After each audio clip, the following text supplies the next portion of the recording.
लपंडाव मालिकेच्या पुढील काही येणाऱ्या भागांचे अपडेट जाणून घेऊया आपल्या आजच्या या व्हिडिओमध्ये। चला तर मग सुरुवात करूया आपल्या व्हिडिओला। तर आता आपण इथे पाहणार आहोत की कशा पद्धतीने आता कान्हा घरात नसतानाही कृष्णनीती करून सखीसमोर सत्य उघड करणार आणि मनस्विनीचा पडदा फाश होणार। आता नेमकं काय घडतं हे बघूया। तर आता आपण पाहिलेलंच आहे की इकडे मनस्विनीने सगळ्यांच्या समोर उलगडा केला आहे की कान्हा हा कबीर किर्लोस्कर आहे। त्यानंतर आता सखी आणि कान्हा दोघं जण एकत्र राहत नाही। कान्हा आणि मा आता त्यांच्या घरी निघून गेलेले आहेत। तर इकडे आता मनस्विनी रात्री कान्हाला भेटते आणि ती कान्हाला म्हणत असते, बघितलंस ना, शेवटी मी जिंकले। मला हरवणं तुला शक्य होणार नाही। तुला काय वाटलं होतं सहजासहजी तू माझ्या घरात घुसशील आणि त्या मूर्ख सखीचा प्याद्यासारखा वापर करून मला हरवशील। कान्हा म्हणत असतो, अजूनही तू खूप मोठ्या भ्रमात आहेस मनस्विनी। अजूनही तुला वाटतंय की तू जिंकशील, पण नाही। हे कुरुक्षेत्र आहे आणि इथे युद्धाला सुरुवात झाली आहे आणि कृष्णाने हत्यार न घेता सुद्धा युद्ध राखलं होतं, युद्ध जिंकलं होतं आणि आज मी सुद्धा हातात कुठलंही हत्यार न घेता हे युद्ध नक्की जिंकणार, कारण माझं सुद्धा नाव त्याच कृष्णाचं दुसरं नाव म्हणजे कान्हा आहे, लक्षात ठेव। तर आता दुसऱ्या बाजूला इकडे सखीला गौतम काका त्याचबरोबर पुरुषोत्तम आणि मीनाक्षी तिघंही समजावू लागतात की हे बघ सखी, तू आता वेडेपणा करू नकोस। तू त्या प्रॉपर्टीचं काहीही वहिनीच्या नावावर करायला जाऊ नकोस। तसंही राघवदादाने ही सगळी प्रॉपर्टी तुझ्या नावावर केली आहे, मग तू हे सगळं करून काय मिळवणार आहेस? आणि तसंही कान्हा सांगत होता की ती सरकार आहे, तुझी खरी आई नाही आहे। हे बघ, माझा कान्हावरती पूर्ण विश्वास आहे। हां, मे बी त्याचा कदाचित गैरसमज झालेला असू शकतो, पण तू मुद्दामून खोटं नाटं काही बोलणार नाही। आणि जर चुकून पाकून जरी कान्हाने बोललेले शब्द खरे असतील तर मग मात्र सगळंच खूप अवघड आहे। त्यामुळे मी म्हणतोय तसंच कर। सखी, सध्या तरी तू प्रॉपर्टी वहिनीच्या नावावर करण्याच्या भानगडीत पडू नकोस। या प्रॉपर्टीची वारस तू आहेस। तुझ्या नावे राहिली तर काय फरक पडतो? तसंही सगळी प्रॉपर्टी तुझ्या वडिलांचीच आहे। त्यावेळी मीनाक्षीसुद्धा म्हणत असते, आणि महत्त्वाचं म्हणजे सखी, अगं मुलं कधी आईवडिलांच्या नावे प्रॉपर्टी करतायत असं कुठे ऐकलंयस का? आईवडील मुलांच्या नावावर प्रॉपर्टी करतात, आईवडील मुलांना नॉमिनी लावतात। आणि राघव भाऊजींनी ती प्रॉपर्टी तुझ्या नावावर का केली होती? कारण त्यांची इच्छा होती की त्यांच्या माघोरी त्यांचं सगळं साम्राज्य त्यांच्या मुलीच्या ताब्यात यावं, म्हणूनच ना। आणि सगळ्यात महत्त्वाचं तुला माहिती आहे का, अगं तेजस्विनी वहिनी व्यवसायात कधी आल्याच नव्हत्या। त्यांना घर सांभाळायला, आपली माणसं जपायला, कुटुंबाबरोबर मिळून मिसळून राहायला खूप आवडायचं। त्यामुळे त्या कायमच घर संसारात रमायच्या। म्हणूनच तर राघव भाऊजींनी त्यांना व्यवसायात इन्व्हॉल्वच केलं नाही ना।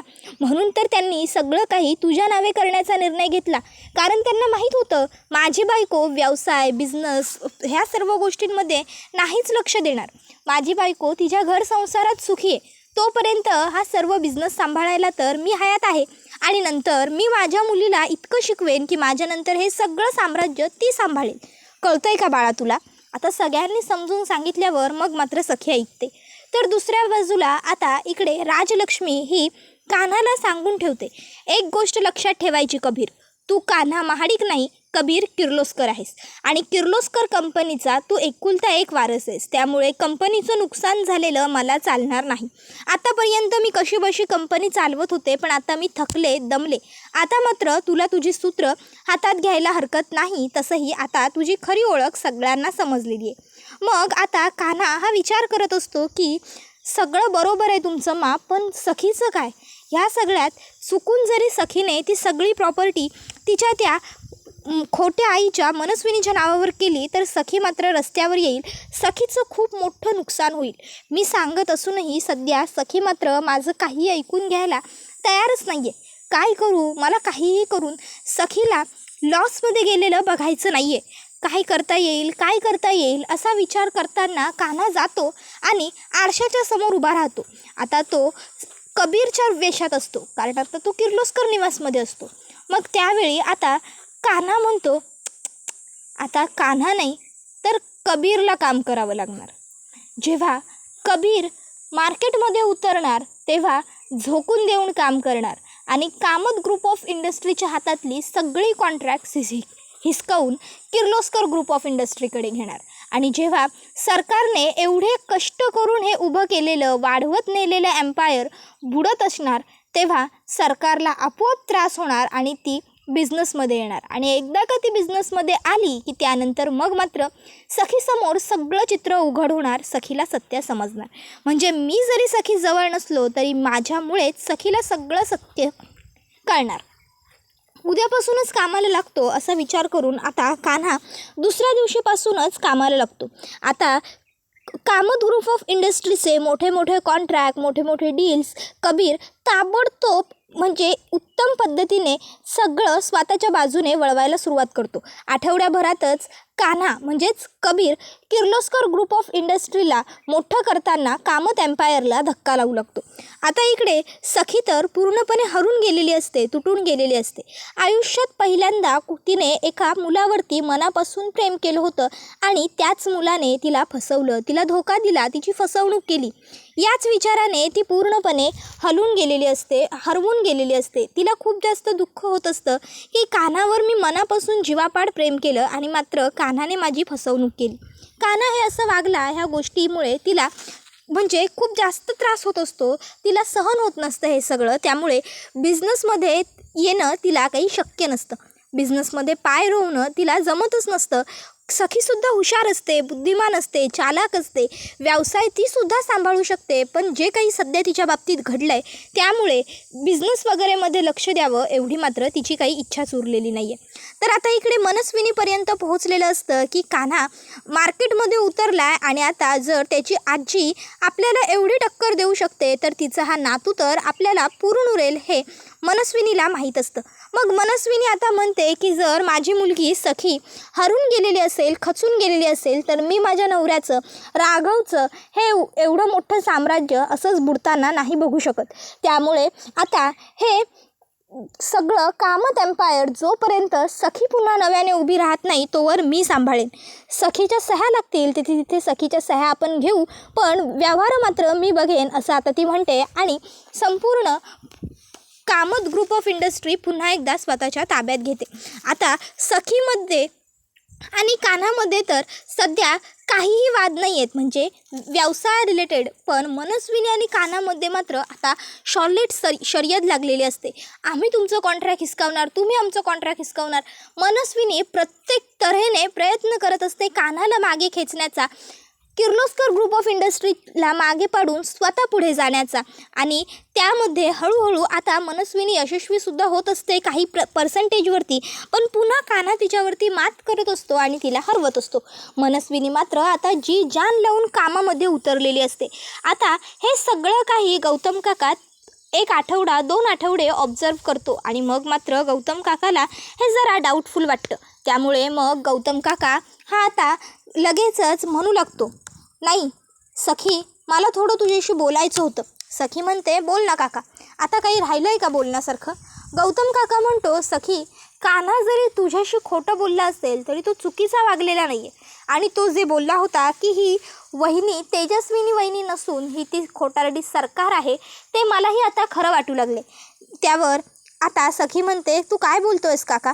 त्यावर काका म्हणतो, सखी अगं तूच विचार कर ना, आठवतं आहे ना तुला मीनाक्षी वहिनीने तुला काय सांगितलं होतं.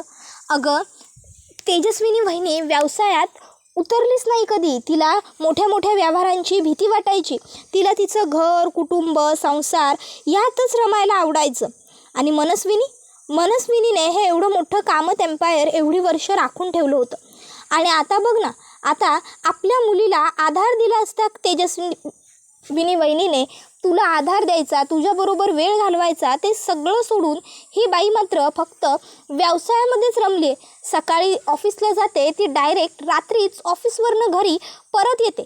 याच्यावरून तुला लक्षात येत नाही का, ही मनस्विनीच आहे जी कायमच पैशाला महत्त्व देत आली आहे. आपल्या मुलीची किंमत आपल्या भाचीची किंमत तिला कधी नव्हतीच. आणि ह्या बाईलासुद्धा तुझी किंमत नाही आहे. तुला जाणवत नाही आहे का ही तेजस्विनी वहिनी नाही येते. हे बघ सखी, मला तर असं स्पष्ट वाटतं आहे की ही तेजस्विनी वहिनी नाहीच आहे. अगं ही मनस्विनीच आहे. ही फक्त पैशाच्या मागे पळते. आणि सगळ्यात महत्त्वाचं, तेजस्विनी वहिनी कितीही दुखावली गेली ना तरीही ती स्वतःचं नुकसान करून घेईल, पण आपल्या कुटुंबियांचं नुकसान मात्र ती कधीच करून देणार नाही. आणि कान्हा जरी तुझ्याशी खोटं बोलला असला तरी तो वाईट नाही आहे, हे तेजस्विनी वहिनीने सुद्धा बरोबर हेरलं असतं आणि मला माहिती आहे तू सुद्धा हेरलं आहेस. कान्हा वाईट मुलगा नाही आहे, तो खोटं बोलला आहे पण तो वाईट नाही आहे. आणि तेजस्विनी वहिनीने कधीच स्वतःच्या फायद्यासाठी आपल्या जावयाचं नुकसान होऊ दिलं नसतं, ते सुद्धा एकुलत्या एका जावयाचं नुकसान. अगं कान्हाचं, कबीरचं जे नुकसान आहे ते शेवटी तुझंही नुकसान आहे ना, ते तुमचं नुकसान आहे, कळतं आहे का तुला? त्यामुळे वहिनी असं कधीच वागली नसती. उलट वहिनीने तुला आणि कबीरला एकत्र आणण्यासाठी प्रयत्न केले असते. आता मात्र हळूहळू सखीला सुद्धा एक एक गोष्टीची लिंक लागत जाते. सखी विचार करते, मला जेव्हा सर्दी झाली होती तेव्हा माझी काळजी घेणारी आई, मला एवढासा त्रास होत असताना माझ्या मागे पुढे फिरणारी आई, माझ्या आयुष्याच्या जीवनसाथीने मला एवढा मोठा धोका दिल्यानंतरही माझ्यासोबत नाही आहे, तरीही ती व्यवसायात रमली आहे, हे कसं शक्य आहे?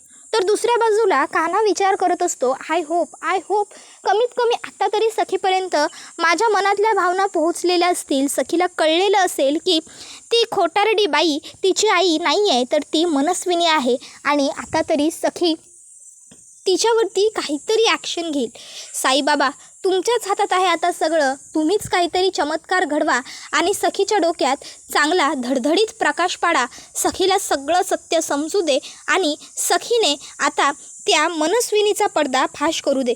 लवकरात लवकर सगळं काही व्यवस्थित आणि चांगलं घडू देत.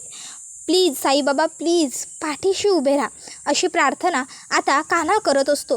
कान्हा आता पटकन हे सुद्धा बोलून जातो, जर सगळं माझ्यामधलं आणि सखीमधलं चांगलं झालं तर मी स्वतः सखीला घेऊन तुमच्या दर्शनाला शिर्डीला येईन. आम्ही दोघं नवरा बायको मिळून तुम्हाला जोडीने नमस्कार करू आणि शिर्डीमध्ये प्रसादसुद्धा वाटू. आता आम्ही दोघं नवरा बायको हा शब्द बोलताना कान्हाच्या लक्षात येतं की कळत नकळत तो सुद्धा सखीला बायको मानू लागलेला आहे, बायको म्हणू लागलेला आहे. म्हणजे प्यादा म्हणून वापर करण्यासाठी केलेलं लग्न कधी तो खरंखुरंमध्ये मानू लागला हे त्यालाच कळलेलं नसतं. ही गोष्ट आज त्याला जाणवते. त्याबरोबर हा व्हिडिओ इथेच संपतो. व्हिडिओ आवडला असेल तर व्हिडिओला लाईक करा, चॅनलवर नवीन असाल तर चॅनलला सबस्क्राईब करा आणि बेल आयकॉन आठवणीने प्रेस करा, जेणेकरून तुम्हाला पुढच्या प्रत्येक व्हिडिओचं नोटिफिकेशन मिळत जाईल आणि सर्व व्हिडिओंचा आनंद हा अगदी उत्तम पद्धतीने घेता येईल. चला तर मग प्रेक्षकांना आजच्या पुरतं इथेच थांबूया. पुढचा व्हिडिओ येईपर्यंत या व्हिडिओचा छान पद्धतीने आनंद घेत राहा. लपंडाव मालिका तुम्हाला कशी वाटते हे आम्हाला कमेंटमध्ये नक्कीच सांगा. टाटा बाय बाय, धन्यवाद, take care all of you.